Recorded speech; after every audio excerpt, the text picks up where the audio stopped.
विद्युत रसायन या इलेक्ट्रोकेमिस्ट्री के अंतर्गत आज का जो टॉपिक है वो है विद्युत अपघटनीय विलयनों का चालकत्व या कंडक्टेंस ऑफ इलेक्ट्रोलाइटिक सॉल्यूशन।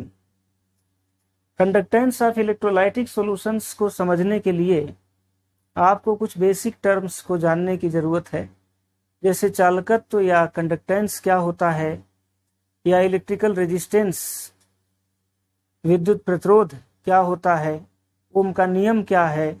इन बातों को जानने की आवश्यकता है। तो हमारा जो पहला हेडिंग होगा वो होगा विद्युत प्रतिरोध, विद्युत प्रतिरोध या इलेक्ट्रिकल रेजिस्टेंस।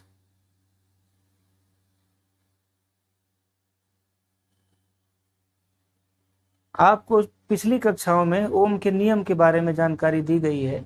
ओम का नियम क्या था? ओम के नियम में यह बताया गया कि जब किसी चालक तार की भौतिक अवस्थाओं जैसे ताप में कोई परिवर्तन न किया जाए तो उसके सिरों के बीच स्थापित विभवांतर V उसमें प्रवाहित धारा के समानुपाती होता है। मान लीजिए कोई एक चालक तार है, धातु का चालक तार, उसके सिरों जैसे A और B सिरों के बीच विभवांतर V स्थापित किया गया और विभवांतर स्थापित करने के कारण उसमें धारा का प्रवाह होने लगा। तो ओम के नियम से यह बताया गया कि जब किसी चालक तार की भौतिक अवस्थाओं जैसे ताप को स्थिर रखा जाए तो उसके सिरों के बीच स्थापित विभवांतर उसमें प्रवाहित धारा के समानुपाती होता है। हम इसे ऐसे भी लिख सकते हैं, या V/I is equal to constant, या लिख सकते हैं V/I is equal to R। यहाँ R इस चालक तार का विद्युत प्रतिरोध है। विद्युत प्रतिरोध का मात्रक ओम होता है।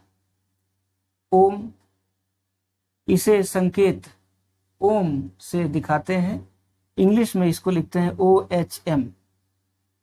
ओम, विद्युत प्रतिरोध का मात्रक ओम होता है।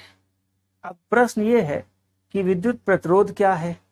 इसका भी कंसेप्ट होना चाहिए कि विद्युत प्रतिरोध है क्या। किसी चालक तार में विद्युत धारा के प्रवाह में रुकावट या बाधा को विद्युत प्रतिरोध कहते हैं।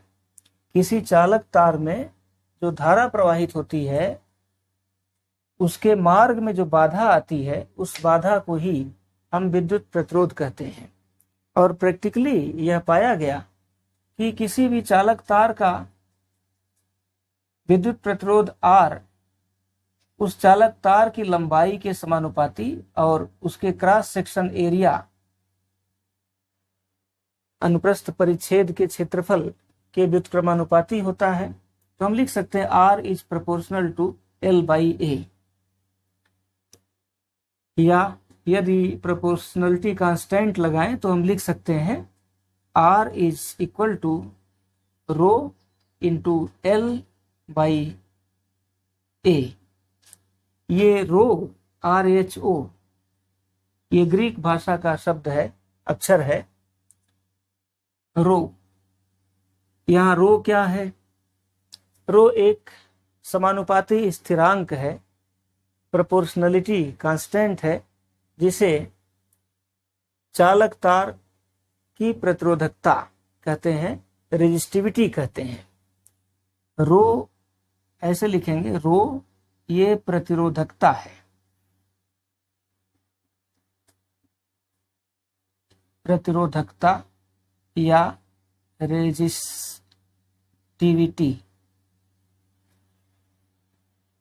यहाँ पर ध्यान दीजिए, यदि इस समीकरण में ये जो सूत्र आपको प्राप्त हुआ इसमें L और A इन दोनों के मान एकांक हो जाएं, अर्थात तार की लंबाई 1 मीटर हो जाए और अनुप्रस्थ परिच्छेद का क्षेत्रफल 1 स्क्वायर मीटर हो जाए, तो ऐसी विशेष परिस्थिति में हम लिख सकते हैं R इज इक्वल टू रो।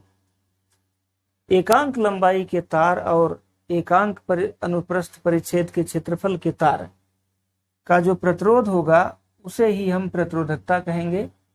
विशेष परिस्थिति में प्रतिरोध ही प्रतिरोधकता है, इसलिए इसको हम विशिष्ट प्रतिरोध भी कहते हैं। रो को हम विशिष्ट प्रतिरोध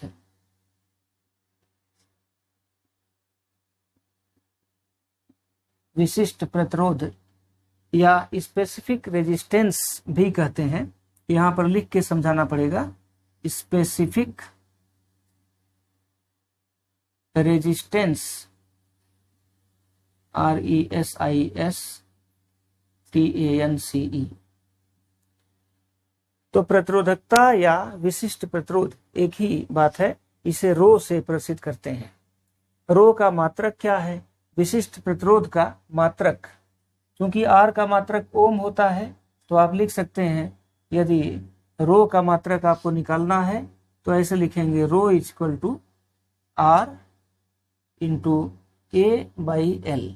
या इसका मात्रक निकालना चाहें तो R का मात्रक होता है ओम, और यहाँ पर मीटर स्क्वायर अपॉन मीटर, ये कैंसिल होगा मीटर से स्क्वायर, तो हो जाएगा ओम मीटर।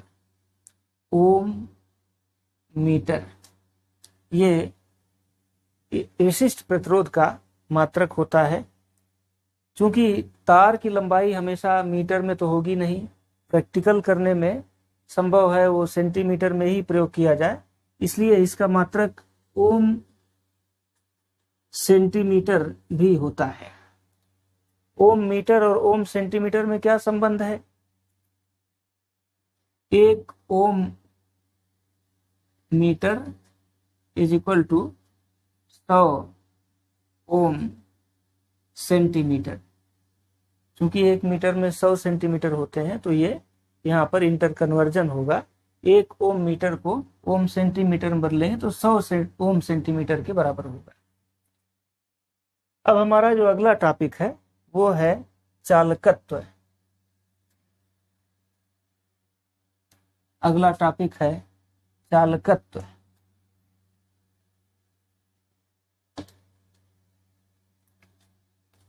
चालकत्व या कंडक्टेंस, चालकत्व या कंडक्टेंस। अब ये चालकत्व या कंडक्टेंस क्या होता है? विद्युत प्रतिरोध के व्युत्क्रम को चालकत्व या कंडक्टेंस कहते हैं। G is equal to 1/R। यदि हम R का मान रख दें तो लिख सकते हैं G इज इक्वल टू 1/रो इंटू, रो ऐसे लिखेंगे 1/रो इंटू A/L।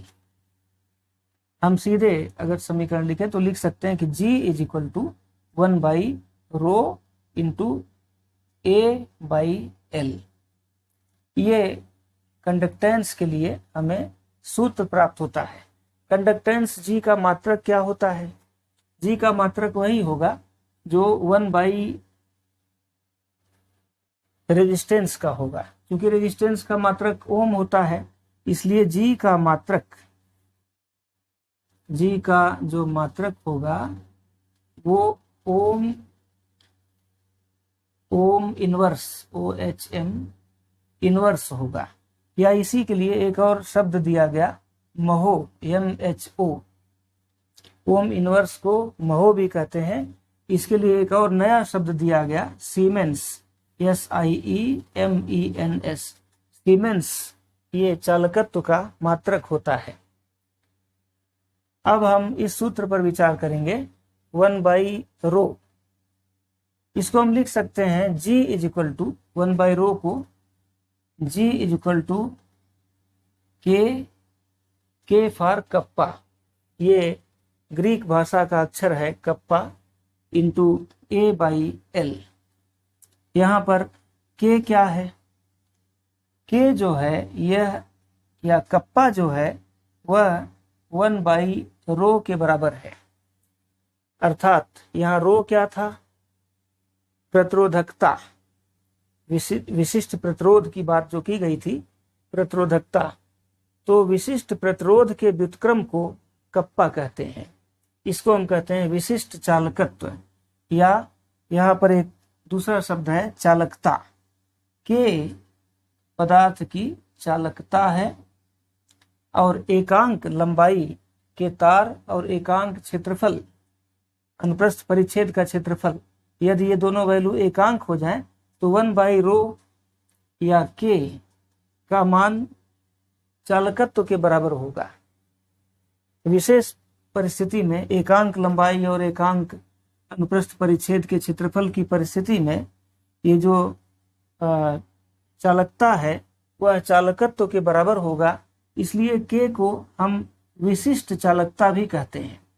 विशिष्ट चालकता, विशिष्ट चालकता का मात्रक क्या होगा या के का मात्रक क्या होगा, यहां से आप ध्यान दें।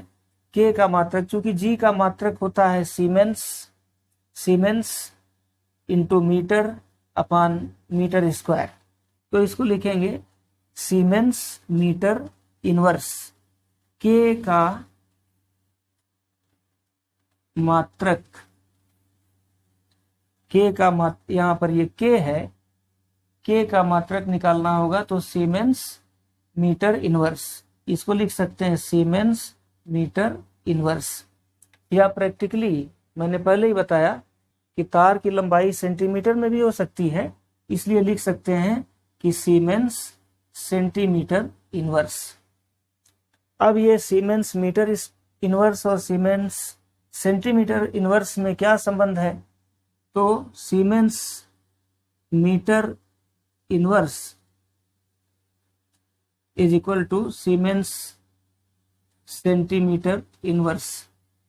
यहाँ पर ये मीटर इनवर्स और सेंटीमीटर इनवर्स है, तो हम ये लिख सकते हैं कि सीमेंस, ये 100 siemens metre inverse is equal to siemens centimetre inverse.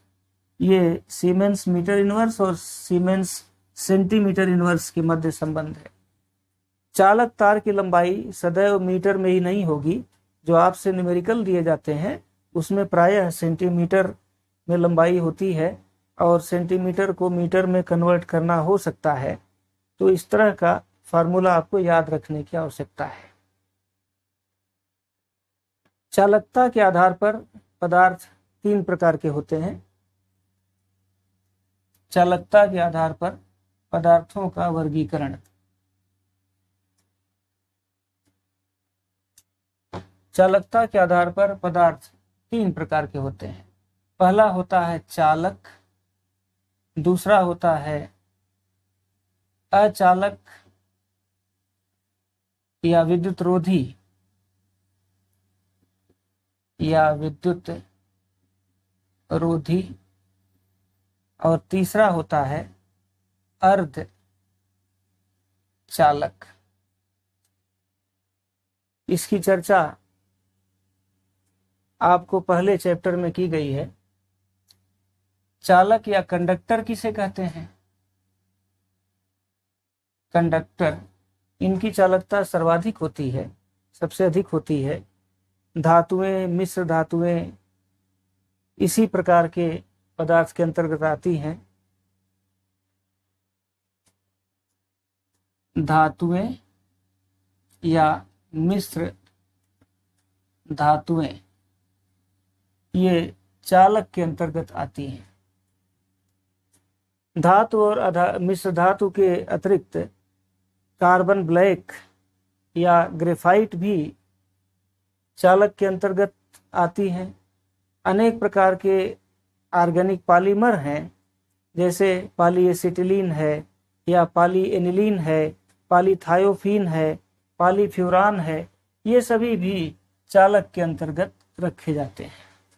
दूसरा आपने पढ़ा होगा विद्युत रोधी, जैसे कांच, मिट्टी, कांच ये या मिट्टी या रबर, प्लास्टिक इत्यादि पदार्थ अचालक या विद्युत रोधी के अंतर्गत आते हैं। किंतु अर्धचालक किसे कहते हैं? जिसमें दोनों गुण होता है उसे अर्धचालक कहेंगे। जैसे सिलिकन, आपको पहले चैप्टर में इसकी चर्चा की गई है, जैसे सिलिकन है या डोप्ड सिलिकन है, ये सभी पदार्थ अर्धचालकों के अंतर्गत आते हैं। अनेक पदार्थ अतिचालक या सुपर कंडक्टर होते हैं। प्रैक्टिकली यह पाया गया कि कुछ धातुएं और मिश्र धातुएं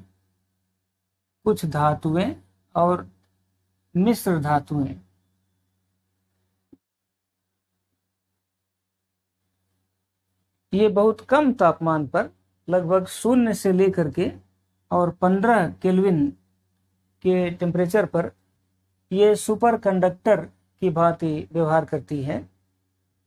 इनकी चालकता अनंत हो जाती है और प्रतिरोधकता 0 हो जाती है।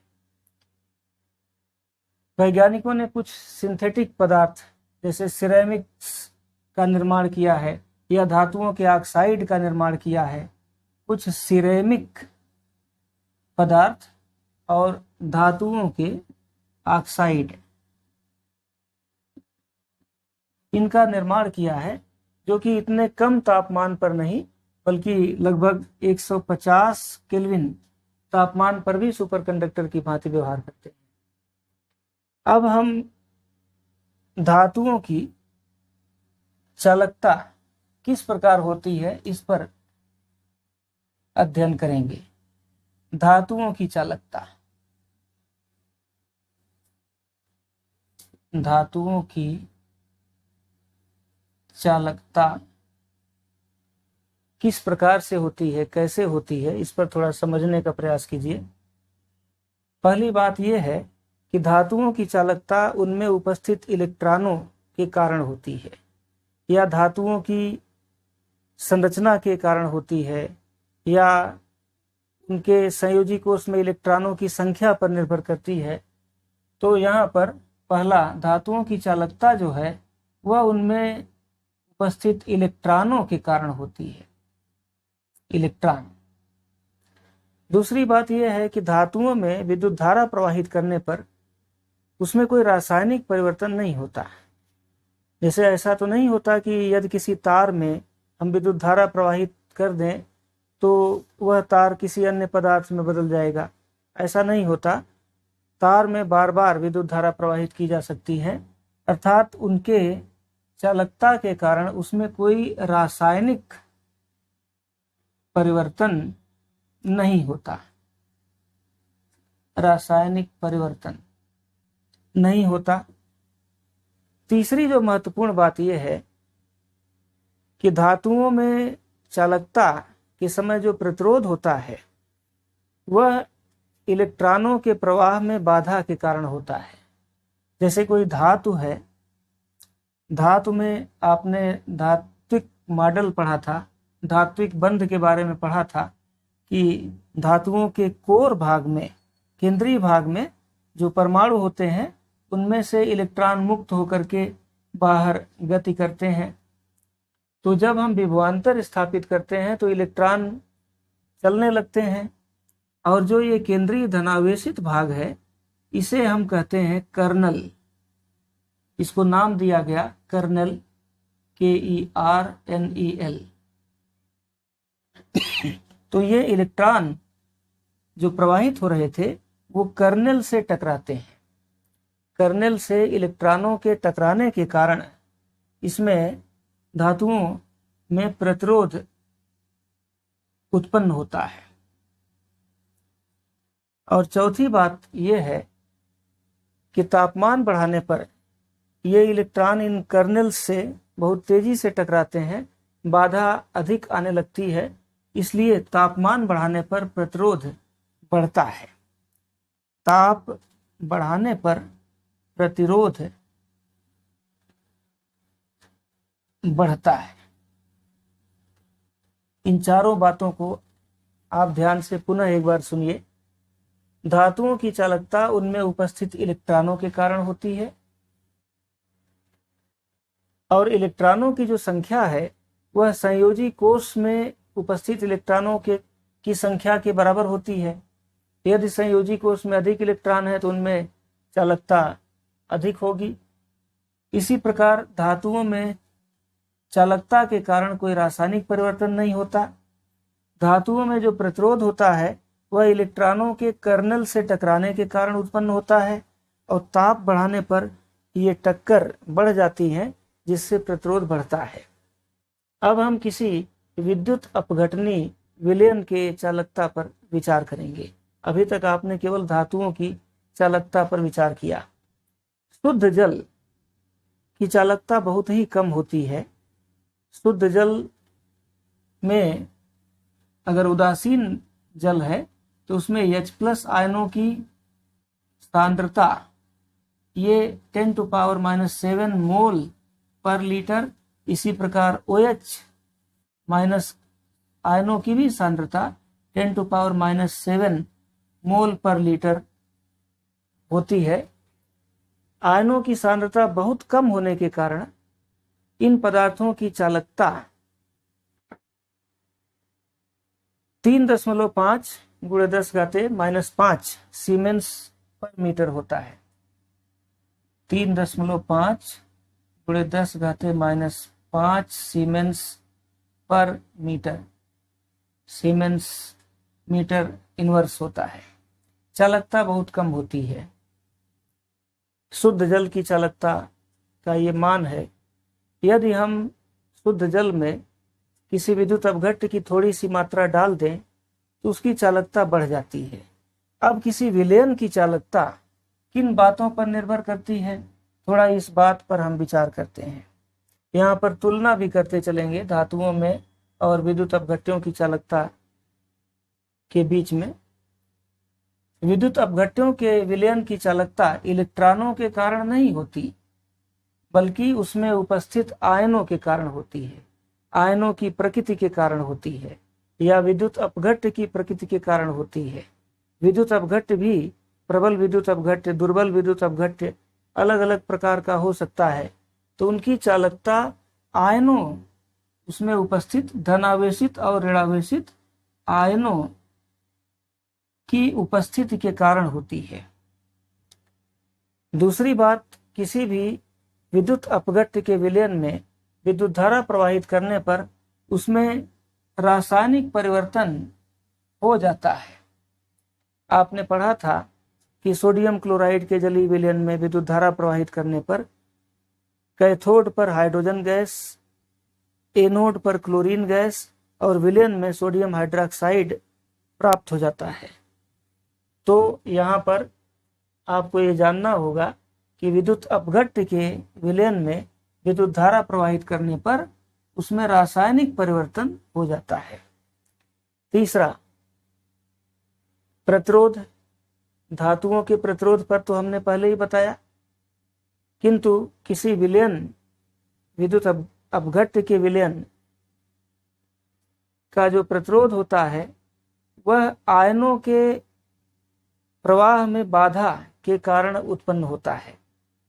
अब आयनों के प्रवाह में जो बाधा उत्पन्न होती है वह किन कारणों से हो सकती है? वास्तव में वहां पर 3 बातें होती हैं। एक तो विलयन के अणु, विलयन नहीं बल्कि विलायक के अणु से टकराते हैं, विलायक के अणु से इंटरेक्शन करते हैं। जैसे मान लीजिए जल में सोडियम क्लोराइड घोला गया तो यहाँ पर 3 बातें होती हैं। यदि हम एक चित्र के माध्यम से यहाँ समझाएं, जल में सोडियम क्लोराइड घोला गया, सोडियम धनावेशित आयन, क्लोराइड ऋणावेशित आयन। यहाँ पर जल के अणुओं के मध्य भी एक प्रकार का फोर्स कार्य करता है, आकर्षण बल, या अन्य कोई विलायक है तो उसमें श्यानता का भी गुण पाया जा सकता है। तो विलायक और विलायक के अणुओं के मध्य जो इंटरेक्टिव फोर्स कार्य करता है या इंटरेक्शन कार्य करता है, उसके कारण आयनों के प्रवाह में बाधा आ सकती है। यदि विलयन अधिक श्यान है, उसकी विस्कासिटी अधिक है, तो आयनों के प्रवाह में बाधा आ सकती है। तो पहला फैक्टर था विलायक के मध्य इंटरेक्शन होना। दूसरा, विलेय पदार्थ और दूसरा विलेय पदार्थ, इनके मध्य यदि इंटरेक्शन हो रहा है तो भी बाधा उत्पन्न होगी। जैसे सोडियम क्लोराइड यदि आपस में भी आकर्षित होते हैं तो एक दूसरे के अलग अलग इलेक्ट्रोडों की ओर चलने में बाधा उत्पन्न करेंगे, तो इन सोलूट या विलेय पदार्थों के इंटरेक्शन के कारण भी प्रतिरोध उत्पन्न होता है। और तीसरा जो फैक्टर है वो विलेय तथा विलायक, यदि इन दोनों के मध्य कोई आकर्षण बल कार्य कर रहा है तो ऐसी परिस्थिति में भी आयनों के प्रवाह में बाधा उत्पन्न होती है। जैसे सोडियम क्लोराइड का जो विलयन था उसमें सोडियम के चारों ओर बहुत से H2O के अणु इकट्ठा हो जाते हैं, इसका हाइड्रेशन होता है, जल योजन होता है। इसी तरह से क्लोराइड आयनों के भी चारों ओर बहुत से जल के अणु इकट्ठा हो जाते हैं, क्लोराइड आयनों का भी हाइड्रेशन होता है। तो यदि किसी विलेय पदार्थ का हाइड्रेशन हो रहा है अर्थात विलेय के चारों ओर विलायक के अणु बंध गए हैं, तो भी विलेय पदार्थ या यहाँ पर जो आयन है इसके प्रवाह में बाधा उत्पन्न होती है। हम ये कह सकते हैं कि आयनिक पदार्थों या विद्युत अपघटनी विलयनों में विद्युत धारा के प्रवाह में जो प्रतिरोध उत्पन्न होता है वो इन 3 फैक्टर्स के कारण उत्पन्न होता है। और चौथी बात, जहाँ तक ताप की बात है, धातुओं के बारे में आपको ये बताया जा चुका है कि ताप बढ़ाने पर प्रतिरोध बढ़ता है, किंतु विद्युत अपघट्यों के विलयन के बारे में आपको ये जानना होगा कि ताप बढ़ाने पर इनका प्रतिरोध घटता है। ताप बढ़ाने पर ये जो इंटरेक्टिव फोर्सेस थे, जो ये बल कार्य कर रहे थे, ये कमजोर होते हैं और आयनों का प्रवाह तेजी से होने लगता है। यही कारण है कि विद्युत अपघटनी विलयनों का प्रतिरोध ताप बढ़ाने पर घटता है। आज के लिए इतना ही, शेष बातें अगले वीडियो लेक्चर में। धन्यवाद।